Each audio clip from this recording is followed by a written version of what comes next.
যে ট্যুরিজম কেমন বিষয়টা, মানে শীত মানে তো আমরা জানি কমলা লেবু, কিন্তু এই ফলের বাজারেও লক্ষ্মী লাভ যখন হয় সেই কমলা লেবুকে ঘিরে পর্যটনও হয়। হ্যাঁ, নতুন পরিকল্পনা আলিপুরদুয়ার জেলা প্রশাসনে পর্যটনের হাতিয়ার বক্সা পাহাড়ের এই কমলা লেবুর বাগান।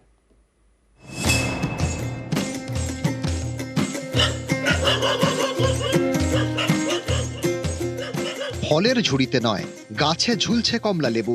শীতের দুপুরে গায়ে মিঠে রোদ, মুখে মিষ্টি কমলা লেবু সবারই প্রিয়। এবার সেই ফলের বাগানই এখন পর্যটনের হাতিয়ার। বক্সা পাহাড়ে কমলা লেবুর বাগানে পর্যটক টানতে উদ্যোগী আলিপুরদুয়ার জেলা প্রশাসন। There are some people still interested in this বাগান।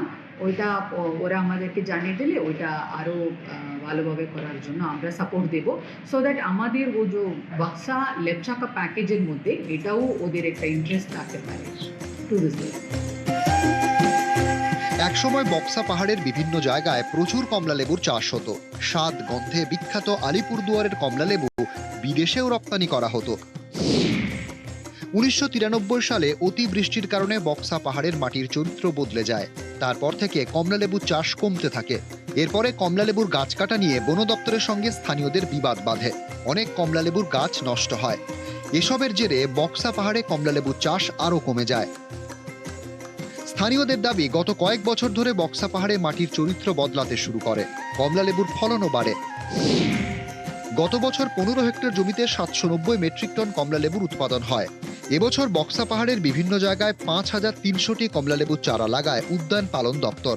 এটা শুনে খুবই আনন্দিত হচ্ছি যে ট্যুরিজম এর পক্ষ থেকে এই বক্সা পাহাড়ের কমলাকে নিয়ে একটা রিসার্চের মতো করছেন। এটাকে আমি সাধুবাদ জানাচ্ছি। শীতে বক্সা পাহাড়ের রং কমলা, আর এই কমলা লেবুর বাগানে পর্যটক টানার পরিকল্পনা প্রশাসনের। পর্যটন ব্যবসায়ীরাও তৈরি। ডিএম ম্যাডাম বললেন যে ওরা যদি ইন্টারেস্টেড হয় তাহলে প্রশাসন ওদের সহযোগিতা করবে এবং কমলার চারা তারা দেবে। আমরা আশাবাদী যে অরেঞ্জ ট্যুরিজমটাকে সামনে রেখে বক্সার কমলা আবার আগের চেহারায় ফিরে যাবে। প্রচুর কমলা লেবু হচ্ছে এবার বক্সা পাহাড়ে, আর এই সুযোগকে কাজে লাগিয়েই অরেঞ্জ ট্যুরিজমের উদ্যোগ নিয়েছে আলিপুরদুয়ার জেলা প্রশাসন। এখন দেখার এই উদ্যোগ কতটা সফল হয়। আলিপুরদুয়ার থেকে রাজকুমার কর্মকার, নিউজ 18 বাংলা।